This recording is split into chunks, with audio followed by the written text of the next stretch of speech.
Deixa que eu falo, tudo bem, galera? Eu sou Alex Bagé, tô passando aqui para nossa resenha sobre futebol e eu quero repercutir com vocês algumas das declarações do Renato.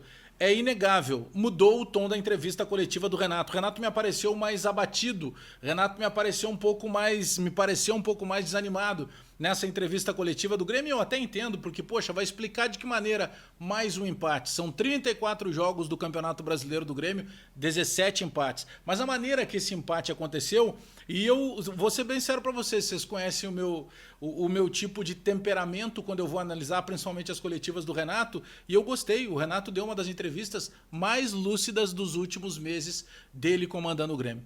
Porque o Renato falou de algo que dificilmente o Renato falava, assumindo algum tipo de erro. O Renato, por exemplo, quando usa até um termo chulo lá para definir que faltou malandragem, que faltou experiência, porque por mais que possa reclamar daqui a pouco de um lance de pênalti, para reclamar, pô, mas o lance, por exemplo, do pênalti do Luiz Fernando no final do jogo é um lance muito parecido com o que aconteceu na semifinal da Copa do Brasil de 2019, né? Vou mostrar a imagem aí, quando o Jeromel sobe, cabeceia, a bola vai no braço do jogador e naquele momento não foi marcado pênalti. Por que então que o lance muito parecido foi marcado agora? O que mudou? É o critério que é diferente de um lance para o outro? E o Renato tem razão nessa situação. Só que tem um ponto que é fundamental.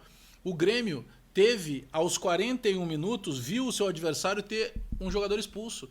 Então, com 41 minutos de segundo tempo, o Grêmio permitiu que o adversário, mesmo com um jogador a menos, tivesse mais vontade com que o Grêmio chegasse na área do Grêmio, e só aconteceu o pênalti porque o Grêmio se permitiu ser atacado por um time que tinha um jogador a menos.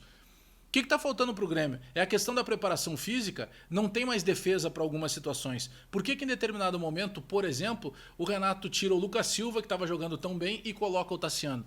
Por que tem que ser sempre o Tassiano? Por que tem que ser sempre o Luiz Fernando? As próprias substituições do Grêmio, elas são muito previsíveis. Mas o tom da entrevista do Renato não foi o tom de atacar. Não, ele respondeu sobre a questão da arbitragem e ele até se esquivou em determinado momento, mas ele foi instigado, ele foi praticamente obrigado a falar sobre isso, ele não tinha como fugir. Eu gostei do tom do Renato, mas principalmente considerando que em determinado momento os jogadores do Grêmio, para usar um termo que ele usou em outras ocasiões, o Grêmio deu mole.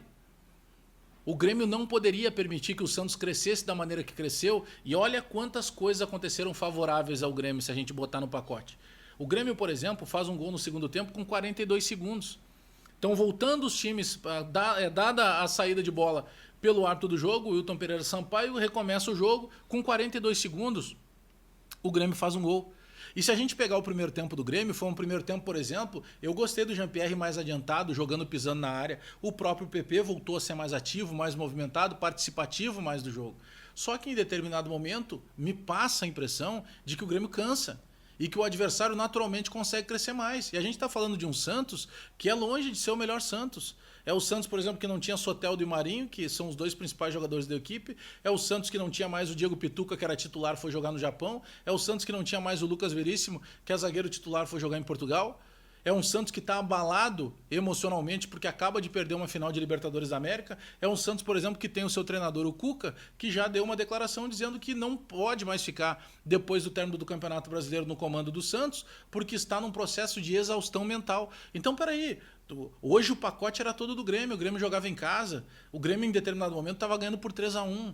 Não tem como você permitir, em determinado momento, 3-1, saiu o segundo gol do Santos, é bola pro mato, que é jogo de campeonato. Não tem mais jogo. O Grêmio tem que entender nesse momento a sua limitação técnica e principalmente limitação também de rendimento. Não é só a técnica individual dos jogadores. O Grêmio, em determinado momento, está jogando na base do balão, da ligação direta, tentando resolver todas as situações, jogando a bola na direção do Diego Souza. Então tem alguns pontos que o Grêmio precisa se preocupar um pouco mais, tá? Eu peguei aqui algumas frases do Renato, tá, na entrevista coletiva. Ele diz o seguinte, ó: tá faltando o foco e tá faltando um pouco de malandragem. Não deixar a bola chegar na nossa área. Esse é o espírito.